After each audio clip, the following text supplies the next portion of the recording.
Welcome to Module 6, Risk Management Analysis Method Introduction. In this module, we give a brief introduction about the different type of hazard. We go through the concept of risk management based in ISO 31000 and service objective. Then we go through the risk concept, risk analysis methods, and in the end, we get in a conclusion. So let's start with the concept of the risk. But before understand the risk, we need to understand the hazard. So hazards is can be defined as an element, substance that can cause damage to employees' health in short period of time or in long terms if such effects is cumulative. So there are different type of hazards, mechanical hazards. We can see here a robot working with such boxes in here. So if this robot hits some employee, that's we call mechanical hazards, and that's common. That's equipment that have movements can hit some employees or cuts parts of his body and cause this damage. So that's as we call mechanical hazards. In hazards concept, we have also different type of hazards. So here we can see some medical employee, nurse or doctor using some protection against biological agents, some virus or some virus or bacteria that can cause infection in their body, so they need to use such protection. Of course, we have other type of physical hazards that is caused by the reaction of chemical products or even chemical hazards that we have that are flammable and explosive products. And we have as well ergonomic hazards that are hazards caused by, in this case, show the physical ergonomic hazards that is caused by wrong posture to get an object or to carry out some object. So different type of hazards are posed in different type of process, and whenever we this hazard uh, become cause some damage to employees, for example, in a short period of time, such in this case, this mechanical machine here, these robots that work in this box, we have an accident.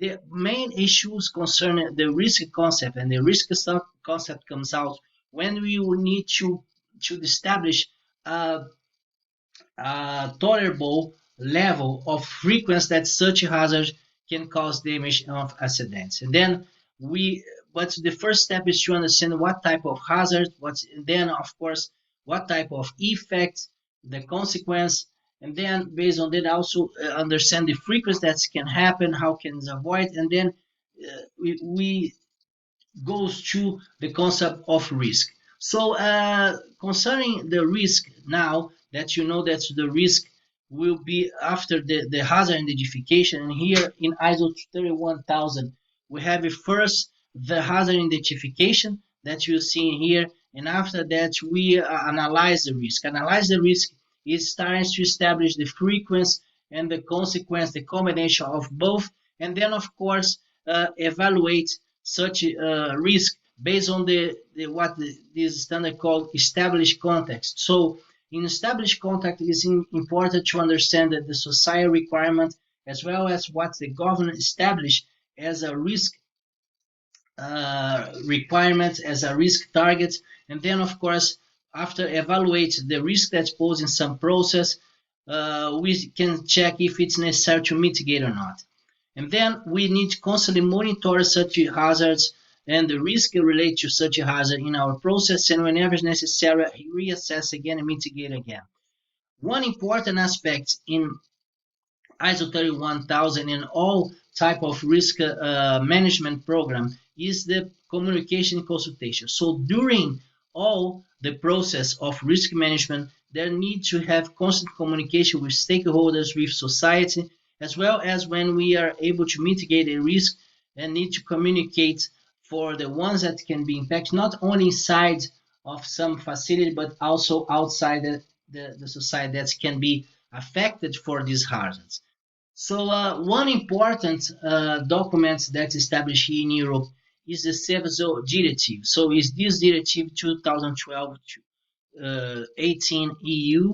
So this is in general known as a service directive, and that's focused in the prevention of dangerous substance and major accidents. So the main objective of such a directive is establish how organization that has have products process that pose dangerous products need to manage that in order to avoid major accidents. And then, of course, the first question comes out: what is a danger product? So, danger product is defined by the standards for of course, products that can cause some deaths, and they have some definition which are such types of products. So here we can see explosive, define, and of course they have a better description by products. And then for each chemical product, we can check. You can check in this list if your company produce, process, or transport such type of process. They need to establish these all the steps defined in several directive. So, what is the scope also of this directive?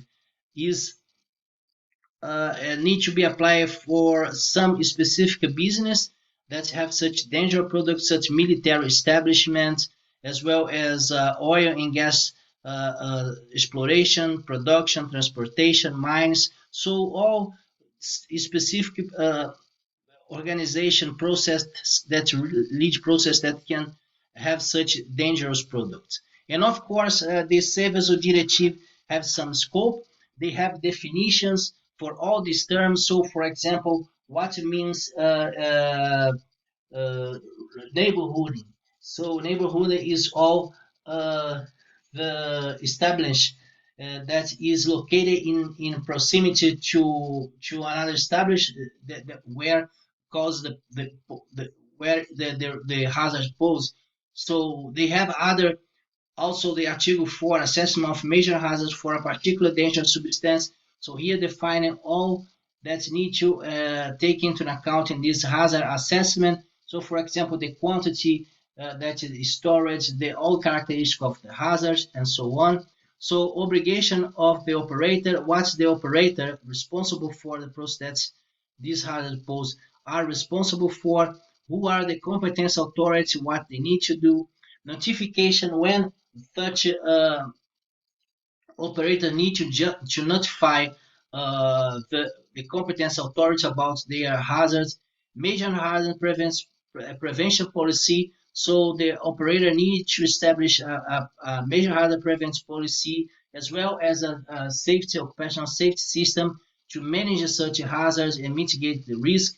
Need to consider the domino effects. So in case of major accidents, what the effects in other facilities that maybe has also some dangerous products in there and then can trigger another accident. So that's a concept that's established in CEVSO directive. So they need to define a safe report, and the safe reports need to define all hazards that are in this process and define the safety system and other requirements. So in this directive, you can see all information. So Article 11, modification of installation established for storage facilities. If there are some modification and that can impact in this major accidents, that need to be notified and that need to be assessed for operators, and operator need to justify to the competent authorities.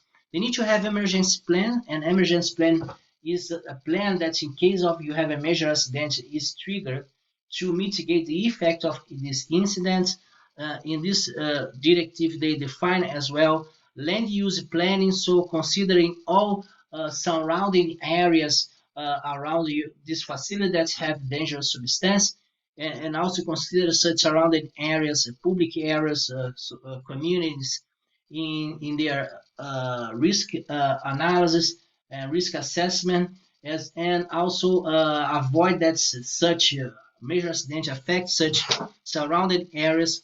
So information to public how they inform the public, and then you can see here starting to come some issues that relate to information that's more detailed than the ISO 31000. And so that's how they need to inform the public consultation and participate in decision make. So how the public can affect the decision to have some facility in their surrounding area. Information to be supplied by the operator and action should be taken following a major accident. So here such standard also define when some major accidents happen, what kind of information the operator needs to provides and the competence of the authority in case of major accidents, and how the member of states need to know and do in terms of in case of major accidents, and prohibition of use if some equipment or some part of the process can increase the major accidents or is not in a good use, so they need to be prohibited.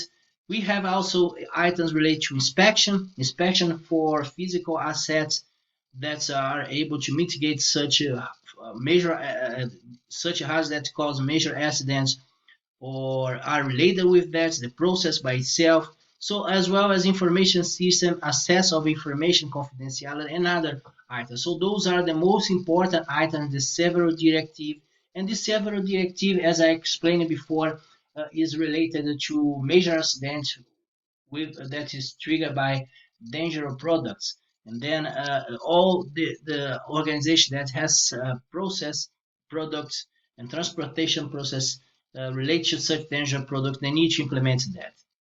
So we are talking about the risk for all type of products, and then of course the risk concept is applied to all type of products. In the end, the hazard is something that's inherent to each kind of process and products.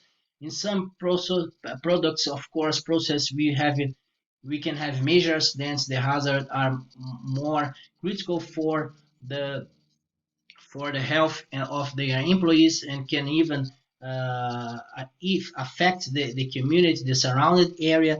But in the end, the risk concept is applied for all, and we need to understand the risk concept. So we in the beginning spoken about hazards. Now, as I mentioned before, if we have the likelihood of hazard happen and its consequence, we have the risk.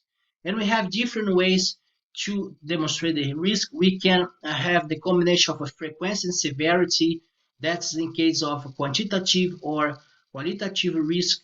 We combine these two classification or even numbers, we get some risk. We can also use in terms of classification probability.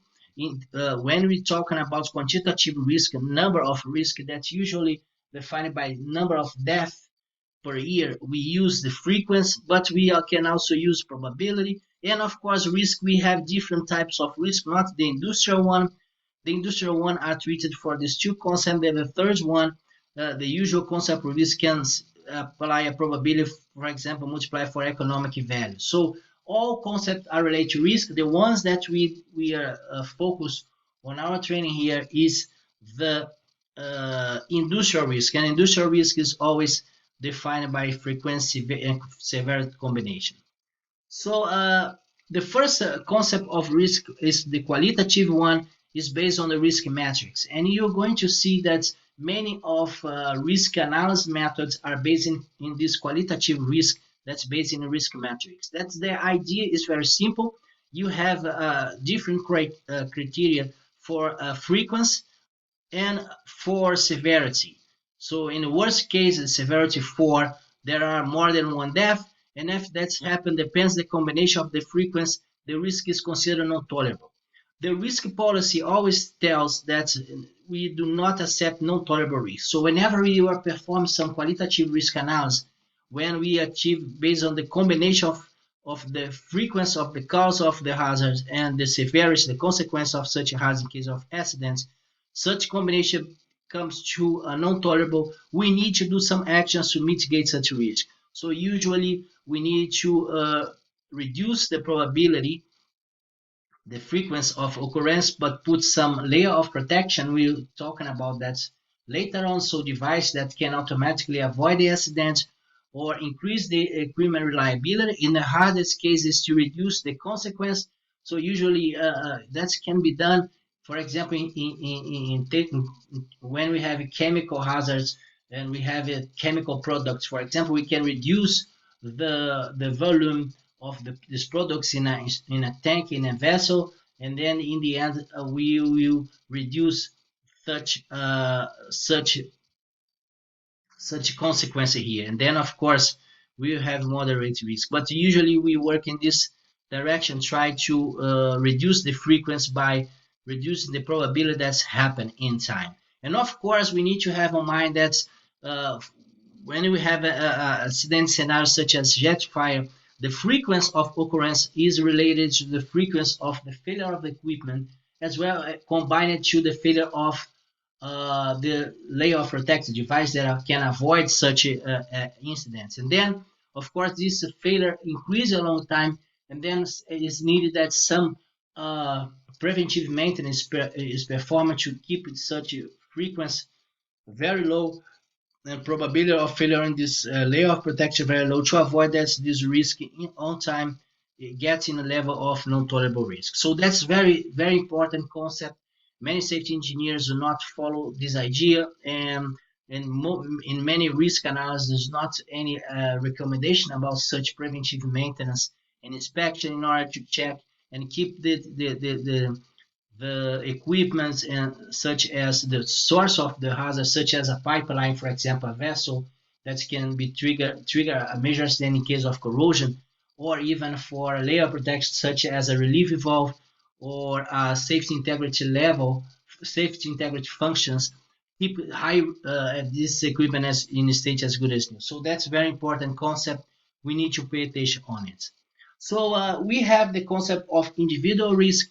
So individual risk is again is, as I mentioned before, is a quantitative risk concept that multiplies the frequency of some accident scenario multiplied for the number of deaths. The idea here is to put an interval that we call tolerable region. Whenever such risk is higher, then the upper limits in here is considered non-tolerable. And then some mitigation actions need to take place, or you change your design, or you put more layer of protection, or you reduce the severity by, in case of chemical products such as uh, chemical product storage in tank, you need to reduce the volume storage in this tank to reduce the risk by reducing the frequency or the severity, the number of deaths in case of accident. So how we get in this number? So here an example of event tree analysis. So basically you have an ammonia leakage, then we can have different types of incident scenario. You can have just toxic gas release, you can have ignition, and ignition you can have a late ignition or early ignition. If we have early ignition, we have jet fire. If we have a late ignition, we can have explosion or just a fireball. And in the end, for each one of such accident scenarios, we have a frequency, and each one of them will cause death.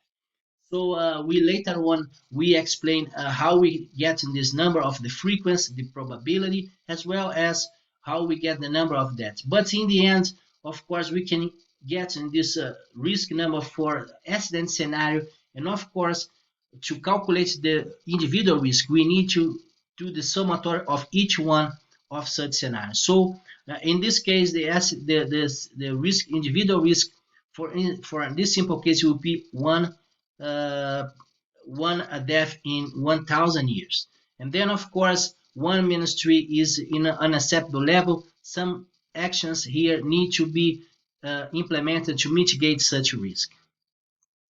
So another concept of risk is the ISO risk. The ISO risk is individual risk represented graphically and demonstrated in a specific area, distance from the source of risk outside the source of risk, the facility, the plant.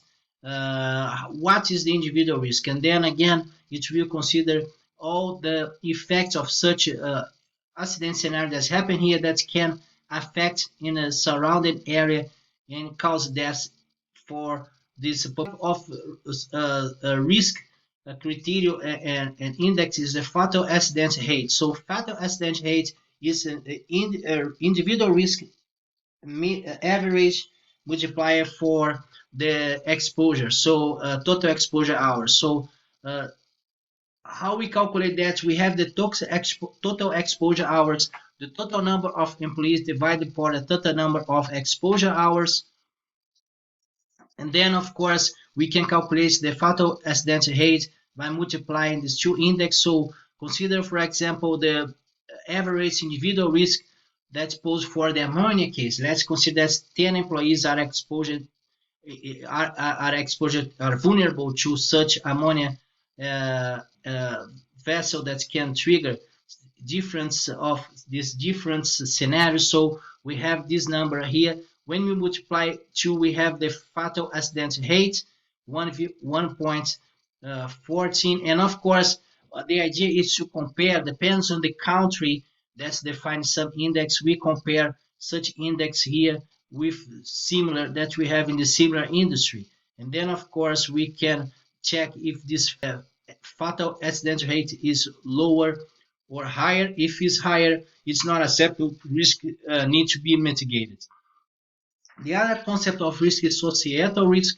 Again, risk calculated for people that are affected outside in the operational area that has the facility or the transportation or the storage of the dangerous products that will trigger and affect the society. So basically what we have different scenarios. Each scenario have different number of deaths per frequency, so we can see the frequency of scenario and the number of death that will cause. Though the idea is to make some cumulative risk frequency, so we can get, for example, look on a surrounding area, all the scenario that cause 1.2 deaths. So related to 1.2 deaths, we have the scenario that cause some higher than one, and other ones that can cause more than one death, so are related. So we have this cumulative frequency in here. So we're starting to increase the C for the numbers that have 1.5 deaths. So the first one, the number of deaths, expect number of deaths is 1.2, is not taking into account, but the others all cause more than 1.5, so they are calculated cumulative number here.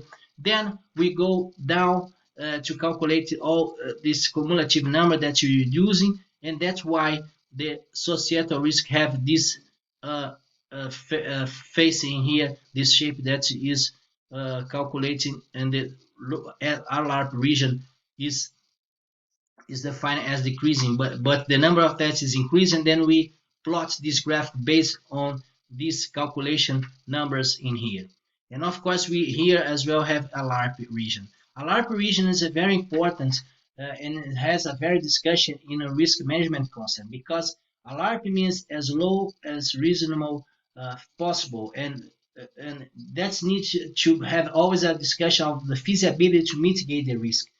And some industries, such as aerospace, they define that in some procedure. Other industry are not, and then some discussion needs to take place. But the most important thing is to monitor always the inspection, the preventive maintenance actions, review the risk analysis in order to be sure that the layoff protection in state as good as new, as well as the source of risk is also in the state as good as new, in order to avoid and trigger accidents. So in order to predict such frequency or probability of risk and the effects of consequence, different methods, qualitative and quantitative methods take place. So let's take a look at, have a general overview one by one to understand how is the objective of each different method. Before doing that, we need to understand that different methods are applied in different phases of a set life cycle, and then of course they have different objectives to be applied in different phases in order to, for example, in the very beginning, that's not too much information. We need to understand which are the hazards for the whole system. And then when you select such a hardware, we start to implement more detailed analysis. Some methods such as design failure modes and effects analysis are focused on equipment and device failure modes. And when it has the safety focus need to is interesting to see unsafe failures.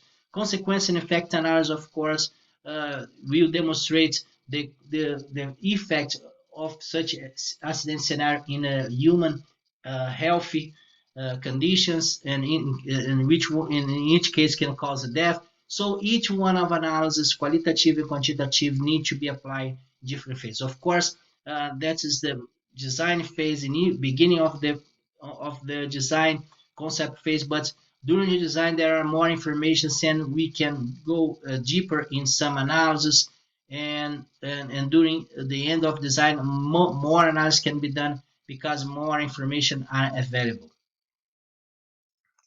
So let's see one by one, and at the end we understand why each of such methods, qualitative and quantitative, need to be implemented in different phases of asset life cycle.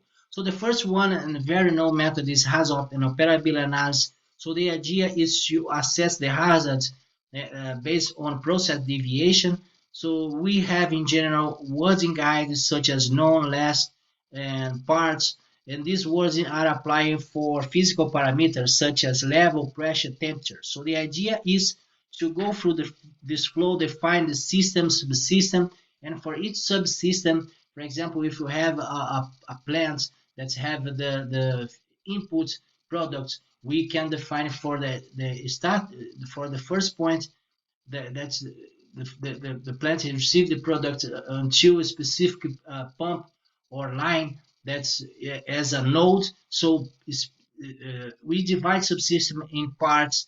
So and then for each part we start to apply this deviation. The deviation is the guide word combined with the physical. So we can have a high level, high pressure, low pressure, high temperature, low temperature. And for each one of this deviation, we need to assess the cause that's trigger this high pressure, or low temperature or high temperature, the consequence, and assess if there are safeguard device there, or can avoid that the hazard become an accident, or even can inform the operator such alarm, visual or auditive alarm that such risk is taking place. And then based on it, some mitigate actions are implemented, recommendation, and then the process go through all subsystem in different nodes and until we finish such analysis. So here an example of a HAZOP template.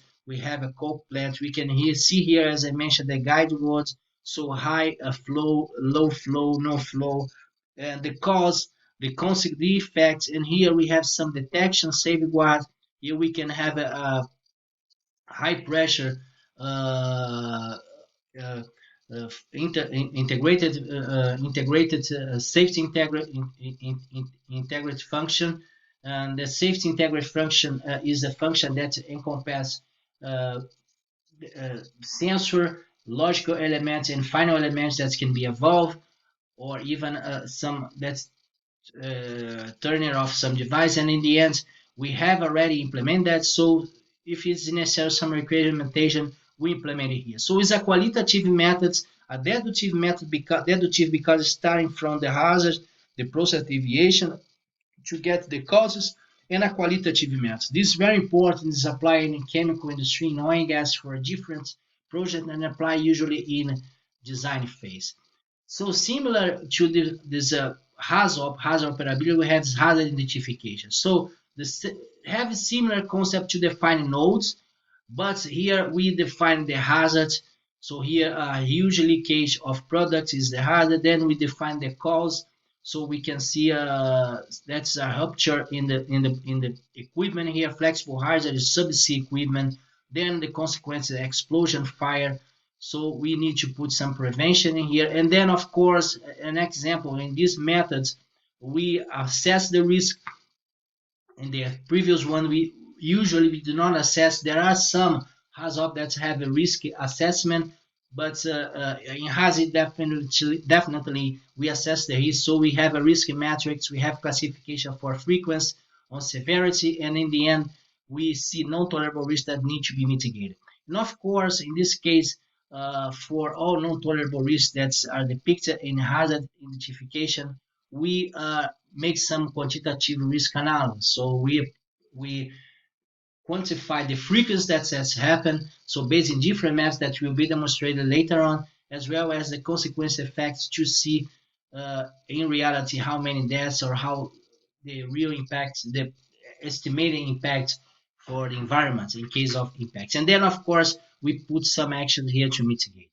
The version of hazard is that's usually applied for facilities for process is the preliminary hazard analysis. So preliminary hazard analysis is very simple, has the same concept. You can see here parts of a plant that also have a description of a node in here. That's the hydrogen generation plant. So we have an after feed.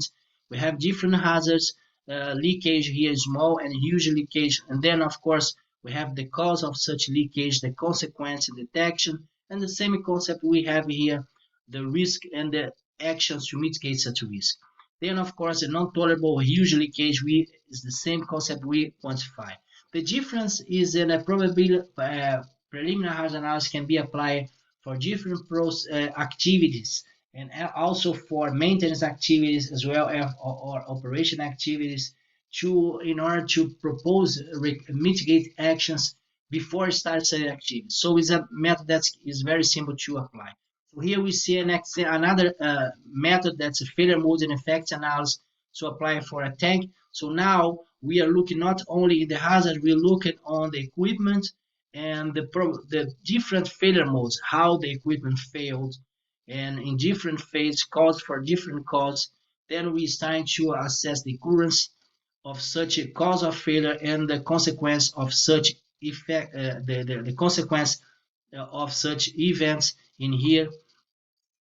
Then we assess the risk. Here is interesting in this table that we have a risk defined for different aspects, for example, personal aspect, environment aspect, and social aspect. And then we have non-tolerable risk. And again, the same idea is to propose some mitigate actions and mitigate the risk. We have quantitative risk analysis. So the deductive one is the fault tree analysis, one of the famous risk analysis for verification of the risk. So we have the top events in the top of the fault tree, and then we have gates that combine different combination. So in this case, we have OR gates. That means if there is a pipe rupture or a connection rupture or a pig procedure mistake, when you make some inspection in the pipe, we can have a huge accident. And then, of course, to understand the frequency and probability that each event has, we use another gates that trigger the cause. So in case of pipe rupture, what caused that is the high pressure in the pipe, material fatigue, or mechanical heat. And for each one of these events, we have a combination. Usually, we do a quantitative fault tree analysis. We input failure rates in here, and then probability depends on the how we are conducting, how we are proceeding the FTA. But in the end, we get from this combination of such probability, they calculate automatically when we have a software the probability or frequency of the huge gas spill, and we need to combine this frequency to the effects, and that's why we have in what we present in here, that where we present where we present the failure frequency. So here, so we get in this frequency here based on in a fault tree analysis, and based on this consequence analysis, we are able to detect, to define in the end the risk.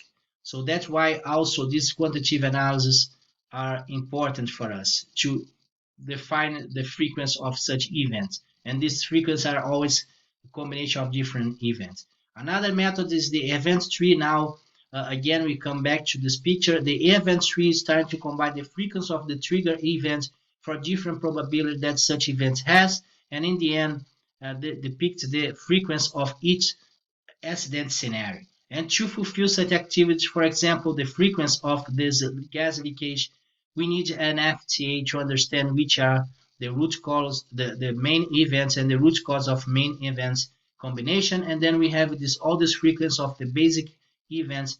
We are able to calculate the frequency of one specific accident scenario. Then, of course, we need to calculate the number of deaths. That will be always a quantitative method.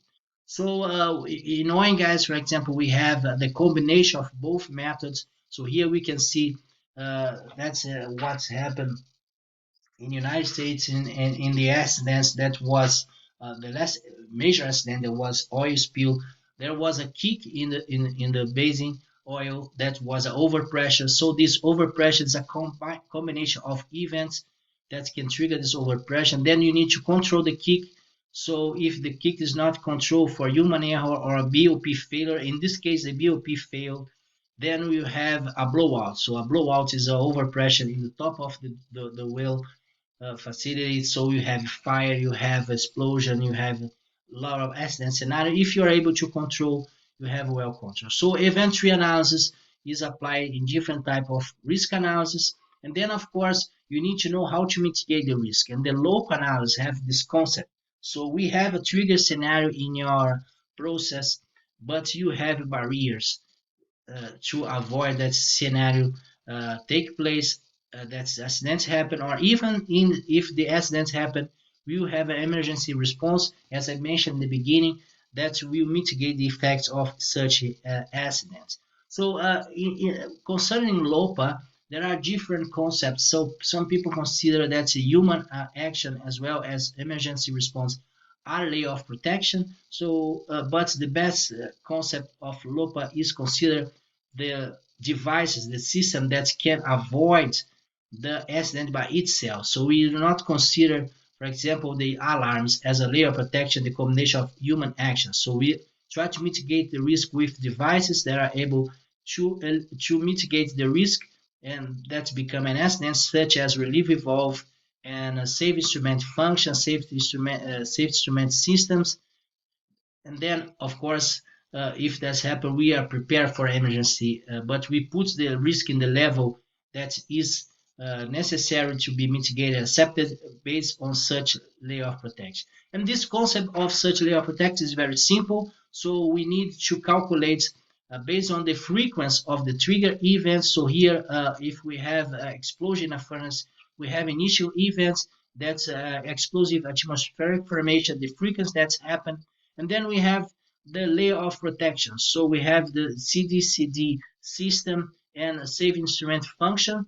So here also put the human action to see the effect, but in fact, if we add this, if we multiply in the end this frequency, multiply by the probability that this layer of protection failure and the probability that safe instrument fail, we have a tolerable risk. And this tolerable risk is again the alarm risk that we have, for example, in individual risk. And then, of course, the risk in this case is tolerable, and there's no necessity to implement any additional layer of protection.